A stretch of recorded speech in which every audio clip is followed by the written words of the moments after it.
इस राज्य में प्रजा का दुख, अशांति का शोर, दर्द और पीड़ा। सूर्य अस्त होते ही सब कुछ थम जाता था। कोई नहीं जानता था शांति का असली कारण कौन है। सूरज ढलते ही अशांति क्यों मौन हो जाती थी। ये कहानी राजाओं के युद्ध की नहीं है। ये कहानी है एक नीरव राजकुमारी की, जिसकी खामोशी ने पूरे राज्य का भविष्य बदल दिया।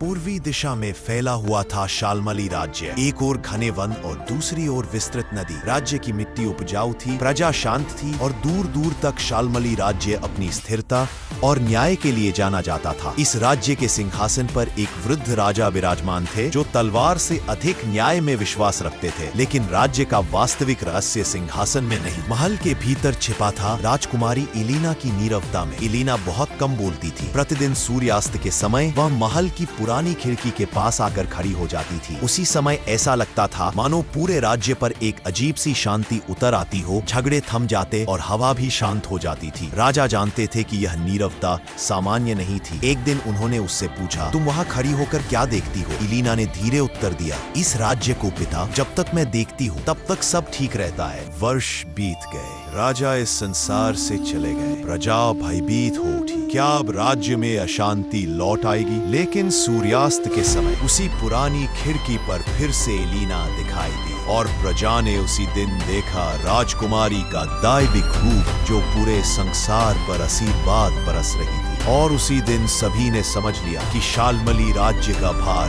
कई वर्षों से एक नीरव हृदय ही संभाले रही थी। कभी कभी सबसे बड़ी शक्ति शोर में नहीं, खामोशी में होती है। ऐसे ही बेहाथ, पैरा और गुमनामी कहानी जानने के लिए वीडियो को लाइक, चैनल को सब्सक्राइब जरूर करके रखें।